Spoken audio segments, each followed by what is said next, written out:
Señor, en esta mañana, bienvenidos a la casa del Señor. Tome su lugar, póngase cómodo, póngase cómoda y vamos a disfrutar así el consejo bíblico. Así que como siempre es un gusto poder saludarles. Gracias porque hizo lo posible y lo imposible de venir a la casa de Dios en este día. Un día bastante frío de antemano, pero a usted no lo detiene ni el frío. Amén. Así que gusto de verle. También saludamos a toda la gente que nos ve en línea, aquellos que nos ven a través de Facebook, a través de YouTube, a través de la cadena de radio en esta hora de emisoras que transmiten nuestra programación aquí en los Estados Unidos de Norteamérica, en la República Mexicana. Pues les saludamos de una manera muy especial y muy atenta. Amén. Así que vamos a en este momento estar entrando al tema. Sabe, la semana pasada comenzamos un tema titulado Provisión sobrenatural en medio de la necesidad. Dimos la primera parte. Espero que usted haya estado con nosotros y en este momento vamos a estar dando la segunda parte, provisión sobrenatural en medio de la necesidad. Y estamos leyendo Mateo capítulo 6, versículo 31 al 34 como introducción al tema, donde nos dice: por tanto, no se afanen diciendo qué comeremos o qué beberemos o con qué nos cubriremos, porque los gentiles buscan todas estas cosas, pero el Padre de ustedes que está en los cielos sabe que tienen necesidad de todas estas cosas.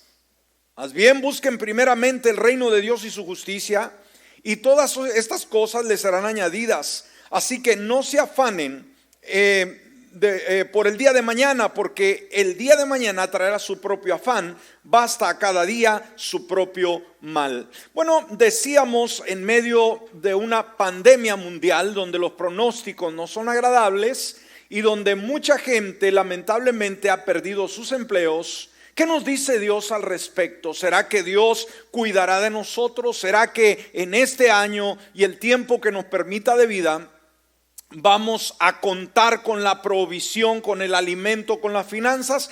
Esa es una buena pregunta y yo creo que como creyentes debemos de tener la perspectiva correcta, y saber en qué estamos creyendo y qué es lo que Dios nos dice con relación a ello.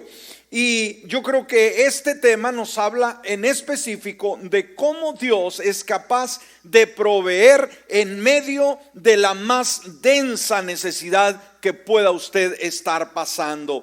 Así que vamos a retomar el tema. En el tema anterior, en primer lugar, vimos provisión sobrenatural en medio de la necesidad de Elías. Recuerde, el mismo profeta pronostica 3 años y medio de una gran sequía.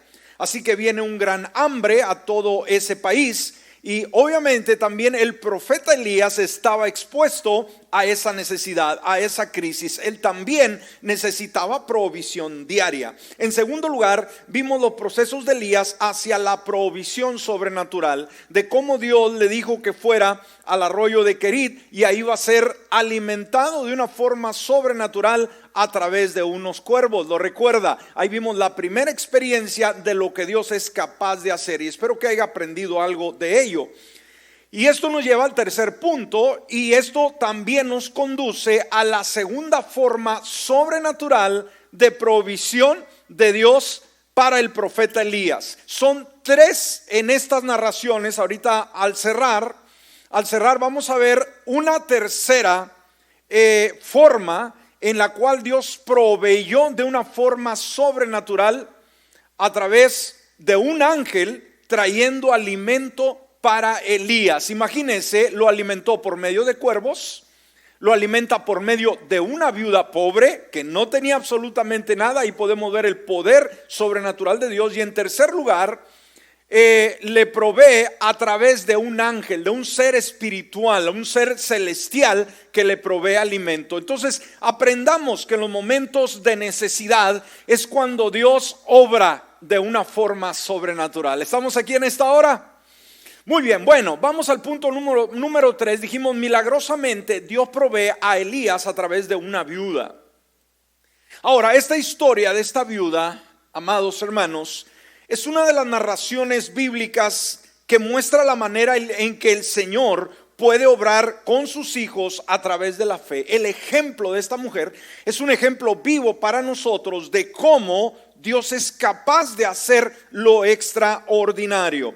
Una vez más, Dios, dijimos, cuando Él lo envió en primer lugar al arroyo de Querit, ahora le dijo, ¿sabes qué? Levántate y vete a Sarepta de Sidón. Y obviamente aquí podemos ver obediencia de parte del profeta hacia Dios. Y cuando Dios nos habla, debemos aprender a escuchar su voz y obedecer. ¿Está conmigo? Primera de Reyes 17, versículo 8 y 9. Entonces la palabra del Señor vino a Elías diciendo, fíjate, ¿qué le dijo Dios? Versículo 9, levántate. Amén. Oiga, esta es una buena acción, ¿no? Cuando estamos en necesidad, ¿qué le decir? Señor, aquí estoy en el sofá con brazos cruzados, bendíceme. Así nos va a decir Dios, ¿estás bien? No. ¿Qué le dice? Levántate, ve a Sarepta de Sidón y habita ahí. He aquí, yo he designado ahí. Recuerda, hermanos, cuando comisionó a Elías que fuera al arroyo de Querit y le dijo, ahí proveeré para ti, ahí. En esta ocasión también le dice en este espacio, en este lugar, en Sarepta, yo he designado ahí. Es un lugar, amén, hermanos. Dios bendice en un lugar, ahí, a una mujer viuda que te sustente. Y esto nos lleva al punto número 4. Veamos, Elías se encuentra con la viuda. Elías se encuentra con la viuda. Y esto lo podemos ver en el versículo 10, en la primera parte. Así que si tiene usted su Biblia abierta, recuerde, manténgase en este capítulo que estamos analizando, porque vamos a estarlo leyendo. Dice la palabra, entonces se levantó y se fue a Sarepta. Cuando llegó a la puerta de la ciudad, he aquí, una vez más la referencia, ¿dónde lo quería el Señor? Ahí, amén. Así que cuando él llega a ese lugar, inmediatamente ve a la mujer viuda. Ahora recuerde, quizás Elías cuando por primera vez le dicen que una mujer viuda le va a proveer, pues obviamente en su mente pensó que sería una mujer riquísima, ¿no? Que tendría el recurso, pero para nada. Era una mujer viuda, una mujer necesitada. Versículo 10, entonces se levantó y se fue a Sarepta.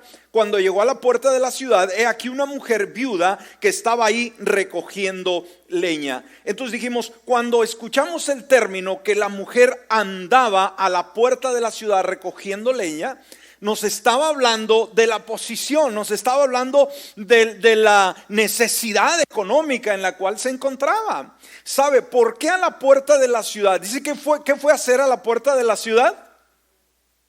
A recoger leña. ¿Por qué? Porque en la puerta de la ciudad, hermanos, los hombres salían, o mujeres, salían al campo, traían leña, provisión, ¿sí? Para sus casas, para alimentarse, para calentarse, la fogata sucesivamente. Y en el trayecto, todos pasaban por la puerta. Y en el trayecto continuamente iban cayéndosele pedazos de leña, pedazos pequeños, y esos se iban quedando.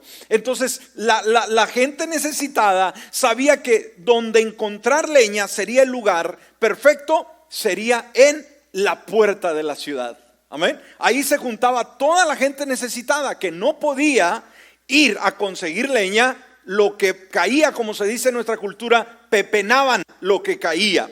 Entonces vemos que los huérfanos y las viudas en ese tiempo, hermanos, ser huérfano y ser viuda se consideraba una de las personas más necesitadas de esa época. Ahora, esta viuda había encarado la muerte de una forma única. Su esposo había muerto, ¿sí? Ahora el pasto se había secado, los animales habían muerto, y ahora solamente veía a su hijo desnutrido por causa de la hambruna, y ella misma sin esperanza, lista para morir. Ahora, en ese panorama, una vez más, cuando estamos analizando un tema, debemos nosotros enfocarnos y meternos en la escena. En ese panorama tan triste y necesitado, aparece el profeta Elías. Y recuerde, aquí había no solamente una persona en necesidad, había 3 personas en necesidad de provisión sobrenatural. ¿Quién era el primero? ¿Quién era la primera persona en necesidad? El profeta Elías. Tenía que comer. En segundo lugar, vemos a la mujer viuda. ¿Y sabe quién es la tercera persona que también necesitaba comer en particular en esta escena? El hijo de la viuda. ¿Estamos? Ahora, cuando Elías llega, fíjese, hermanos, inmediatamente por instinto, cuando ve a aquella mujer recogiendo leña, que haber dicho: oh my God, esta mujer es pobre, pero Dios me dio una palabra. ¿Me escuchó? Yo, hermano, y mire, una vez más, cuando hablamos de necesidad financiera, debemos nosotros romper con la lógica.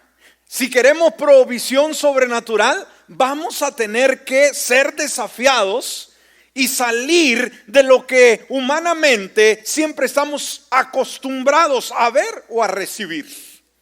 Cuando el profeta ve a aquella mujer, ve en ella necesidad y estaba consciente que humanamente estaba incapacitada para poder suplir las necesidades del profeta. Mas sin embargo, el profeta actúa en fe. ¿Cómo actúa el profeta?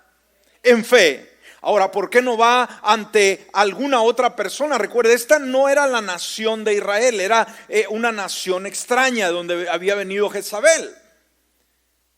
Ahí había gente que quizás tenía los medios, pero Dios le había dado una palabra de que Dios iba a proveer todas sus necesidades por medio de esa viuda. Así que él tenía que poner a funcionar su fe. Y déjame decirte, cuando necesitamos, escúcheme, milagros extremos, vamos a necesitar una fe extrema. No me escuchó usted. Cuando vamos a necesitar un milagro extremo, vamos a necesitar una fe extrema. ¿Estamos? ¿Puede aceptar esto? Esto no es para todos, ni para todas. Esto es para hombres y mujeres de calidad que tienen fe en Dios, en medio de la más densa necesidad. Entonces llega Elías. Recuerde, Dios le había dado una palabra. Una vez más te recalco, cuando Dios te da una palabra, actúa en base a esa palabra. Que el enemigo no te la robe, que las circunstancias no te la roben, que el mundo a tu alrededor no te robe esa palabra. Si Dios te la dio, se va a cumplir. Amén. No los veo muy emocionados, nomás a mi hermanita aquí. Hay que contagiar a esta gente, hermana. Aleluya. Así que él no va a ver la limitación. Podría decir: ¿y cómo estás? ¿Cómo te ha ido? No, fíjese la primera palabra que le lanza. ¿Qué es lo que hace? Le pide agua y le pide pan. En su necesidad, wow. Versículo 10 en su segunda parte y el 11. Él la llamó y le dijo: por favor, tráeme un poco de agua en un vaso primero, y luego tráeme también un poco de pan en tu mano. Entonces veamos, como ya lo recalcamos, la mujer estaba en una mala condición financiera. Ahora, dijimos, en primer lugar, Elías tuvo que ejercitar su fe al acercarse y decirle: tráeme agua y pan. Y sabía que no había ni agua ni pan, pero él lanzó la palabra. Él ejerció su fe. En segundo lugar, la mujer tenía que tener también fe, una fe extrema. ¿Estamos aquí? Todo se trata de fe. No era la fe de Elías que iba a producir el cambio, sino que cada quien tenía que demostrar fe. La palabra, hermanos, produce fe en nosotros. Y alguien puede recibir un milagro, una provisión única, pero ¿sabe qué? Usted no puede vivir con la fe de aquel o de aquella. Usted tiene que ejercer su propia fe en Dios. ¿Estamos aquí? Entonces ella tenía que ejercer su fe también. Ahora, la viuda tenía simplemente la opción de creer la promesa divina y recibir, simplemente compartir lo que le pedía el profeta, o no creerle simplemente a Elías y no darle nada. Entonces ella era la que tenía la opción. Y recuerde, Dios antes, escúcheme, de bendecirnos, Dios va a cuestionarnos. ¿Me escuchó? Dios va a probarnos y nosotros vamos a determinar. Nadie va a determinar por usted qué es lo que quiere en la vida, ¿sí? El profeta le lanzó el reto. La mujer podía haberse quejado, podía haber dicho, pero ¿qué no te das cuenta? ¿No eres una persona insensata al preguntar y ver mi situación? Ella simplemente, hermanos, tenía que decidir, ¿no? Entonces, para ser bendecidos debemos de tener fe. ¿Me escuchaste? Esto no es automático decir, pastor, pues yo no sé cómo me va a ir. El hecho de ser cristiano me va a ayudar. No, el hecho de ser cristiano no te va a ayudar. Lo que te va a ayudar es ejercitar fe en momentos de necesidades extremas para recibir milagros extremos. Amén. Entonces, debemos de tener fe y obviamente seguir las instrucciones de Dios. Entonces, involucraba de parte de esta mujer fe, sí, en primer lugar. Pero otro ingrediente que se requería era servicio. Amén. ¿Qué se requería de esta mujer para que la provisión sobrenatural de Dios llegara a su casa? Hermanos, fe en primer lugar y en segundo lugar, servicio. Amén. Para recibir lo sobrenatural. Esto nos lleva al punto número 5. Veamos la respuesta de la viuda. Y fíjese, yo creo que es muy normal, ¿no? Muy lógico. Versículo 12. Ella respondió, vive el Señor tu Dios. Y fue realista. No tengo pan cocido. Solamente tengo un puñado de harina en una tinaja y un poco de aceite en una botella. He aquí que estaba recogiendo un par de leños. No necesitaba mucha leña. ¿Cuántos? Nomás con 2 leñitos tenía para poder hornear su última torta, comérsela y morir. Wow. He aquí que estaba recogiendo un par de leños. Y mire lo que dice, hermanos, para entrar, prepararlo para mí y mi hijo, a fin de que lo comamos. ¿Y qué añade al último? Y muramos. O sea, era la última comida. Lo último que había en la alacena, lo último que había en el refrigerador, en la despensa. Dijo, es todo, profeta de Dios, no hay más, nomás nos vamos a comer mi hijo y yo y nos morimos. De ahí no hay esperanza. Entonces veamos cómo era su necesidad. Una necesidad extrema. ¿Me escuchó? La pandemia nos lleva a circunstancias, hermanos. Si usted no llega a un lugar extremo, no va a poder ver al Dios que provee en medio de la más cruel necesidad.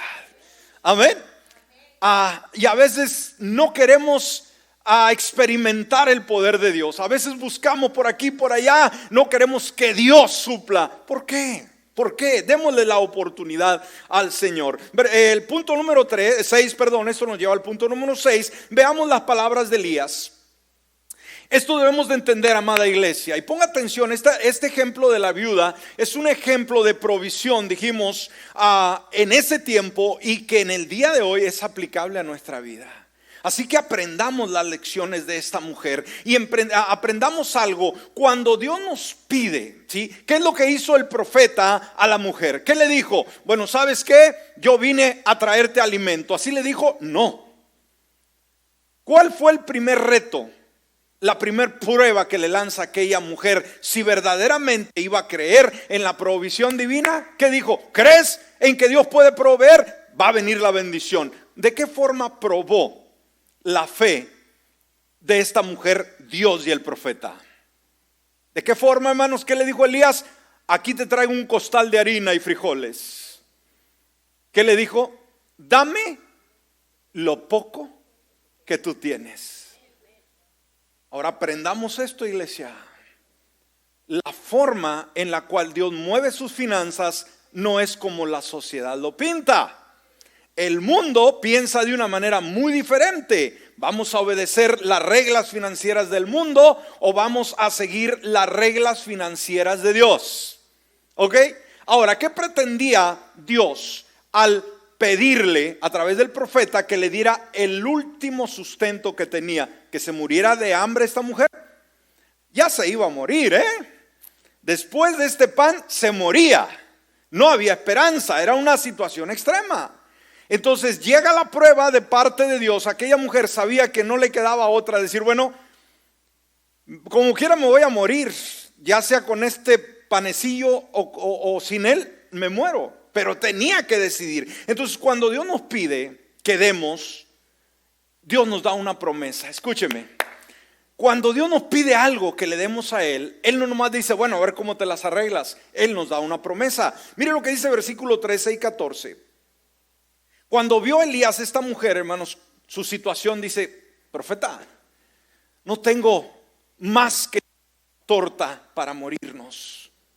¿Cuáles son las palabras del profeta Elías? Y son las palabras, hermanos, que vienen de parte de Dios. ¿Qué sucede cuando sabemos que no hay nada de provisión y que mañana nos morimos? ¿Cuál es el primer pensamiento que se nos vendría a la mente? ¿Qué es? Ay, ahora sí me muero, gloria a Dios. No, Señor, miedo, terror, horror.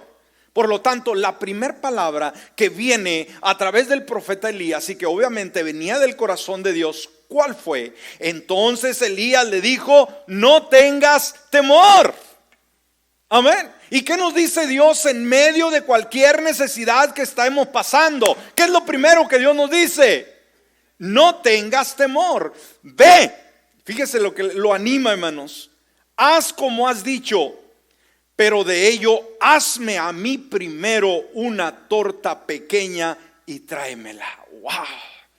Ahora, ¿era egoísta Elías, hermanos? Qué groserote, ¿no? Sí que no veía la situación, la pobre vieja, ¿verdad? Ya muriéndose. Pero, ¿sería egoísmo? No, hermanos. Con una mentalidad humana podemos decir, vamos a dar unos garrotazos a Elías. ¿Cómo se le ocurre hacer eso? No, hermanos. Pero vamos a ver, ¿verdad? El mover de Dios en todo ello. Entonces dice, prepara todo, pero antes de todo, prepárame a mí una torta. Y obviamente, hermanos, el profeta estaba representando a Dios. Amén. No era su egoísmo personal, decir, yo traigo mucho hambre, primero voy a comer yo y luego ustedes. No era eso, para nada. Después dice, haz para mí primero una torta pequeña y tráemela. Después harás para ti y para tu hijo. Y mire lo más impactante, hermano. Vea lo que dice el versículo 14. Porque así ha dicho el Señor. Aleluya. Aquí no es cuestión de Elías. Aquí no es cuestión de hambre de Elías ni egoísmo personal. Él traía una palabra de Dios a esa mujer en especial. Aleluya. Wow, qué bendición. Wow, aquí, hermanos, que Elías se hacía a un lado y dice, no te preocupes por mí, yo estoy bien, aún los cuervos pueden venir a alimentarme. El problema es tu provisión, no la mía. Amén. Porque así ha dicho el Señor Dios de Israel. Fíjese la promesa que le da a la mujer. Cuando le dijo, tráeme a mí primero, la mujer se queda pensando, ¿cómo? Pero le dice Elías, cuando tú traes esto, la harina de la tinaja no se acabará y el aceite de la botella no faltará hasta el día en que el Señor dé lluvia sobre la superficie de la tierra. En ese momento creo que abrió sus ojos, dice Elías. ¿Cuándo? Hasta que vuelva a llover. ¿Y sabe cuánto tardó, hermanos? 3 años para que lloviera. Aquella mujer se puso en perspectiva, ¿no? Dijo, a ver, ¿cómo está esta cosa? Si yo sola me como esta torta con mi hijo, mañana me muero. Si yo le doy primero al profeta y luego comemos, yo y mi hijo, va a haber alimento en todo el tiempo de la sequía. Esta mujer, hermanos, era pobre, pero no era tonta. Discúlpenme la palabra. Amén. Y a veces nosotros nos comportamos como unos tontos, creyendo que Dios quiere sacarnos la plata, lo poquito que tenemos, sin saber que Dios quiere probar nuestra fe. Amén. Se le dio una palabra. Ahora, escuchando un tema, hermanos, de John Maxwell, que es un hombre de Dios, un pastor que ahorita se dedica a escribir libros y es el más preeminente hombre en el mundo que ha escrito más sobre liderazgo. Él nos da un ejemplo y quise incluirlo aquí, hermano. Me llamó la atención y él nos enseña a perspectivas sobre las posesiones materiales. A veces nuestro orden de prioridades está muy distorsionado y como creyentes todavía estamos aferrados a las reglas del mundo.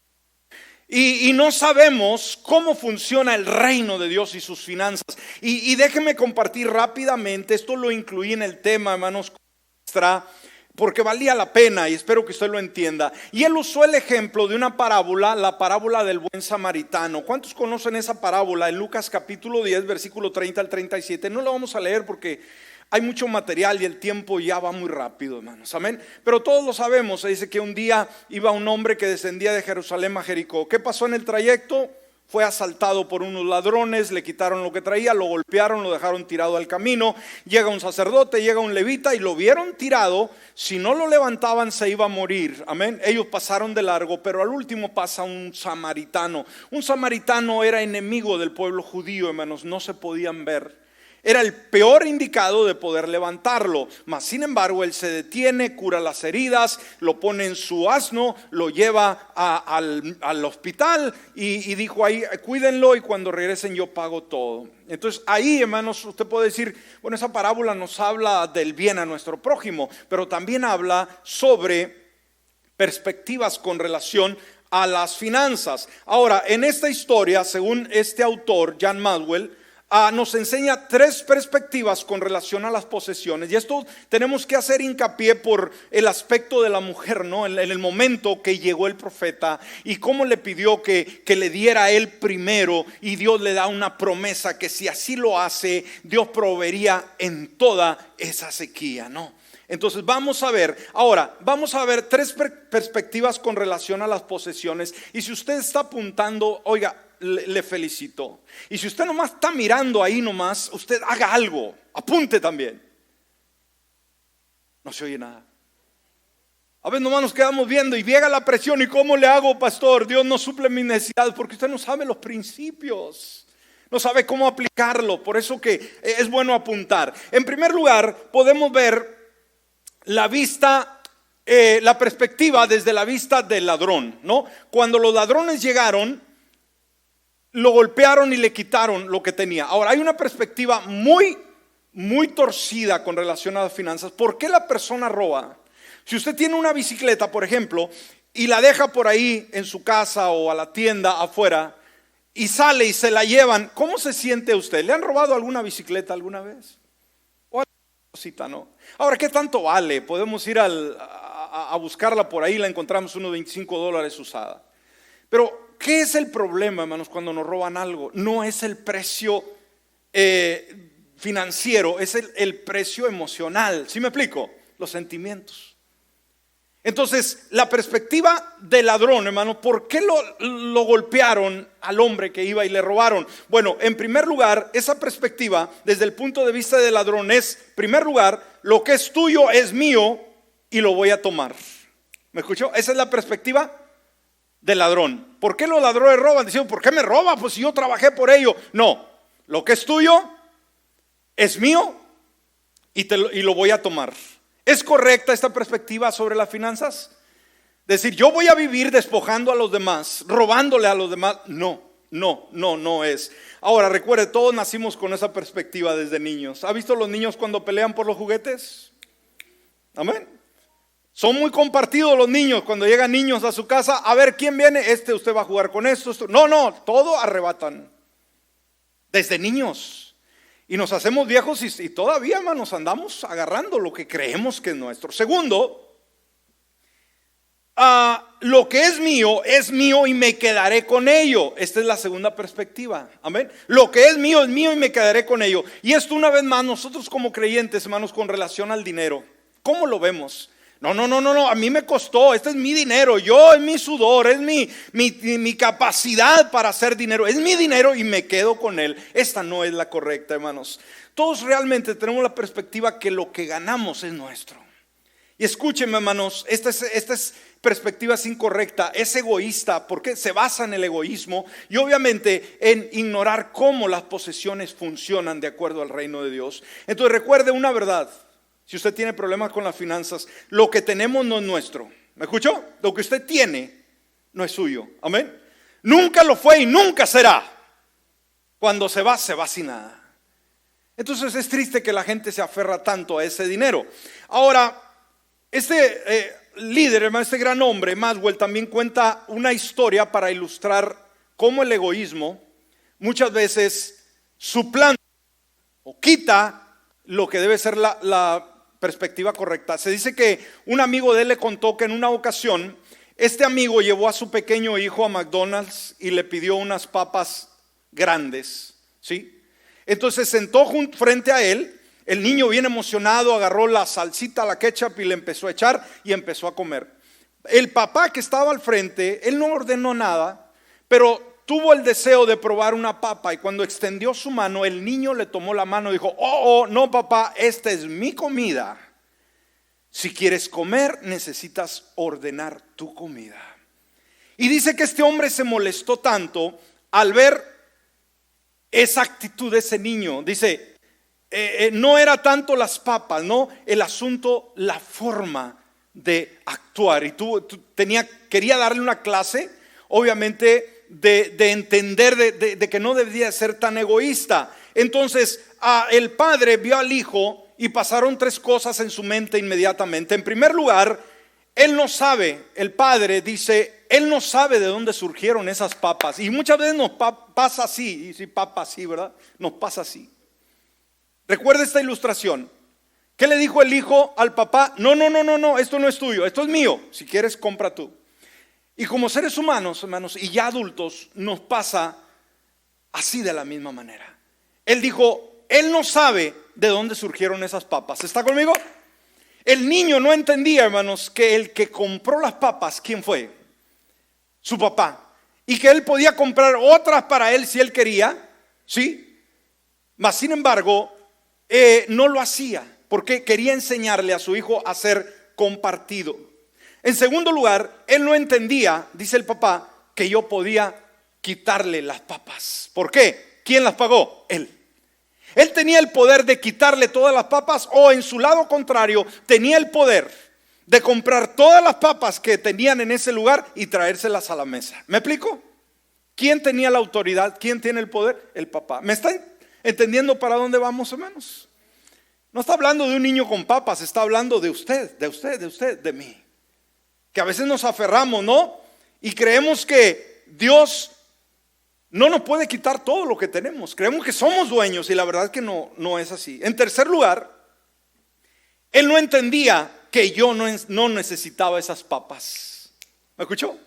El papá no necesitaba esas papas. Él podía comprar más, no las necesitaba, una vez más. Y eso es lo que a veces entendemos. ¿Por qué pagar diezmo? ¿Por qué traer primicias? ¿Por qué darle ofrendas a Dios? ¿Por qué darle ese pedazo de torta de la viuda a Elías? Hermano, una vez más, esto cae en esta categoría.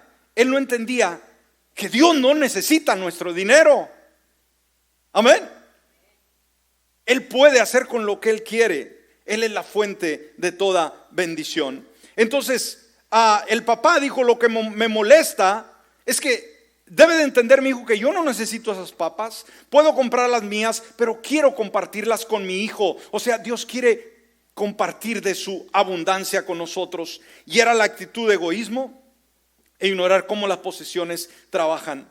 Ahora, rápidamente, la tercera perspectiva en el ejemplo del samaritano. Lo que es tuyo y te lo voy a dar. Que esta es la perspectiva correcta. Recuerda, lo que es mío y me lo quedo. La perspectiva anterior.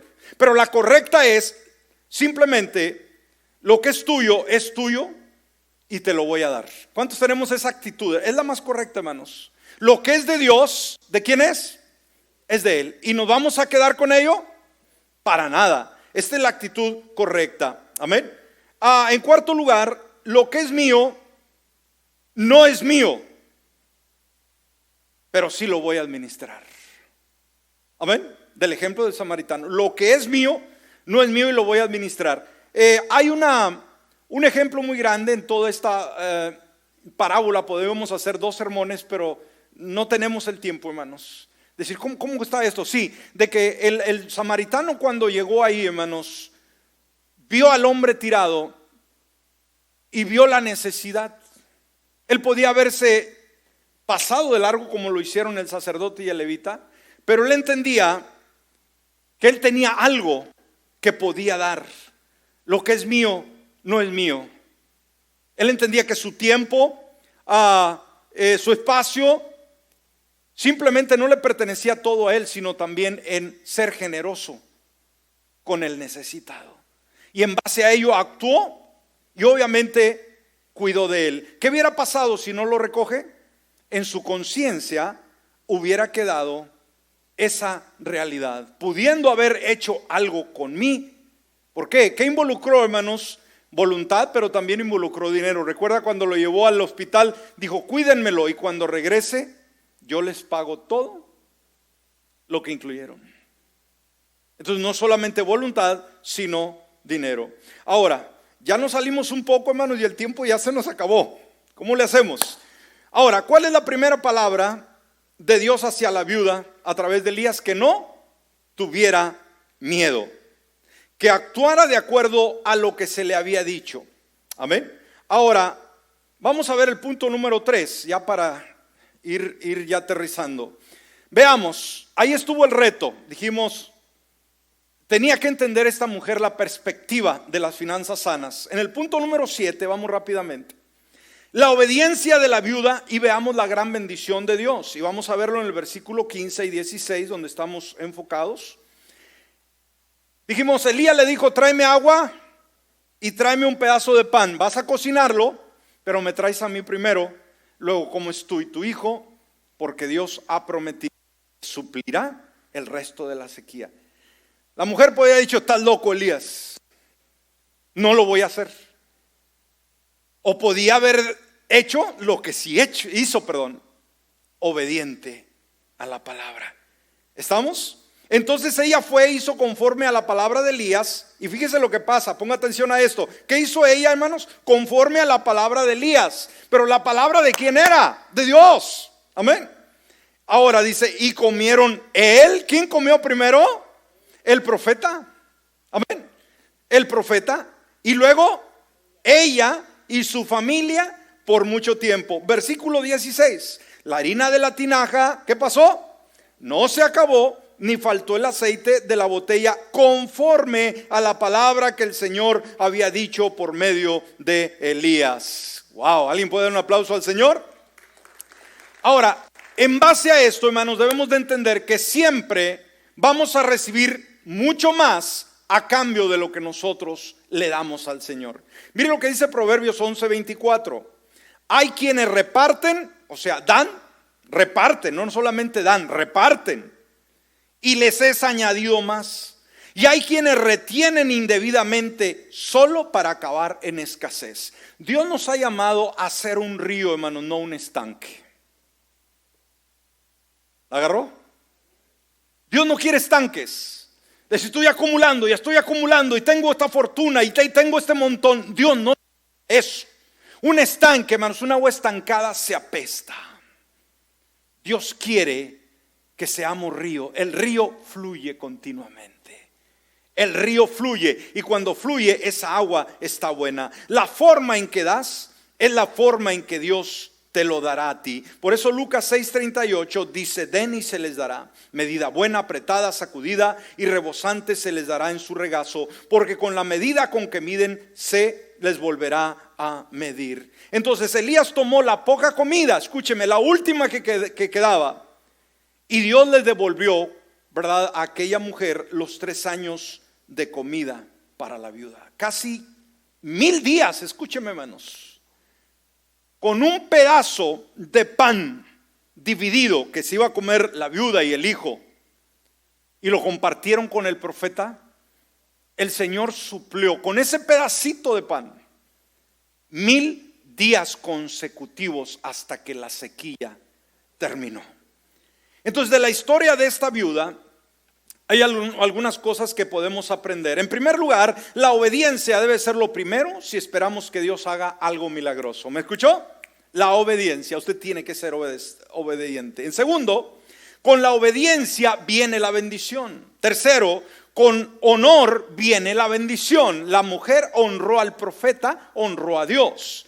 4, con fe viene la bendición. Entonces, ya como conclusión, hermanos, con esto cerramos. Elías obedeció a Dios en primer lugar y Dios proveyó para él. Porque fíjese, él se quedó esos 3 años en la casa de esta mujer comiendo de su mesa. Wow. Comió él. En primer lugar, tuvo que ejercitar fe. Cuando llegó ante la mujer, aquella mujer no tenía nada y dijo: ¿cómo me vas de comer? Entonces tuvo que actuar en fe y le dio la palabra. ¿Y qué diría Elías? Ojalá y esta mujer agarre la palabra, si no nos vamos a morir los 3. Pero gracias a la obediencia de esa mujer, la provisión llegó y comieron los 3 por 1000 días, por 3 años. Amén. Entonces, esta es una de las 3 ocasiones en las que Dios proveyó para Elías de una manera sobrenatural. Dijimos, en primer lugar, ¿recuerda cuándo proveyó Dios para Elías de una forma sobrenatural, de acuerdo a la narración que ya leímos, vimos? ¿Cuál fue la primera forma? ¿A través de qué? De los cuervos. En segundo lugar, a través de una viuda. O sea, ¿qué tenía que ofrecer? Nada. Y en tercer lugar, por medio de un ángel. Esto lo encontramos en Primera de Reyes, capítulo 19, versículos del 5 al 7. Dice la palabra: se recostó debajo, o sea, hablando de Elías, del arbusto y se quedó dormido. Y aquí un ángel le tocó y le dijo: levántate, come. Wow. Entonces miró, y he aquí que a su cabecera había una torta cocida sobre las brasas y una cantímplora de agua. Luego comió, bebió y se volvió a recostar. Entonces el ángel del Señor volvió por segunda vez y lo tocó diciendo: levántate, come, porque el camino es demasiado largo para ti. Wow. Fíjese qué tremendo, ¿no? La provisión en medio de una necesidad extrema. Dios le demostró en 3 ocasiones a Elías de una forma sobrenatural cómo él cuida de los suyos. A través de cuervos, a través de una viuda pobre y a través de un ángel. Un ángel, hermanos. Imagínense la receta que traería este ángel. Esa torta estaba riquísima, era una torta celestial. Amén. Todo esto directamente de Dios. Póngase de pie en esta hora. ¿A cuántos de ustedes, hermanos, este tema y el anterior les ha ayudado, les ha cambiado su perspectiva con relación a las finanzas, cómo Dios quiere suplir para su vida? ¿Cuántos hemos tomado esta palabra y hemos aprendido algo a través de todo ello? Yo creo que Dios quiere, hermanos, equiparnos. No sabemos, como lo hemos mencionado, qué sigue en este año. Hay mucho desempleo, mucha carestía. Pero una cosa sí estamos seguros: la respuesta no va a estar en los gobiernos, la respuesta no está en la industria, no está en el empleo, la respuesta está en Dios. Aquí no vemos, hermanos, en los 3 casos de Elías, no vemos actuar al gobierno, ni el cheque del desempleo, ni la industria, ni la agricultura. ¿Me escuchó? Vemos cuervos, vemos una mujer pobre y vemos un ángel. ¿Usted cree que el Señor es el mismo hoy? Sí lo es. Cierre sus ojos. Y en esta hora, si usted tiene dudas, venga a Jesús. Especialmente usted, mi amigo, mi amiga. En esta hora dígale: Padre Celestial, yo necesito urgentemente esa ayuda de parte tuya. Y en esta hora yo rindo mi corazón, me arrepiento de mis pecados y te invito a que tú vengas a mi corazón. Ven, cámbiame y haz de mí una persona totalmente nueva, por Cristo Jesús. Amén y amén.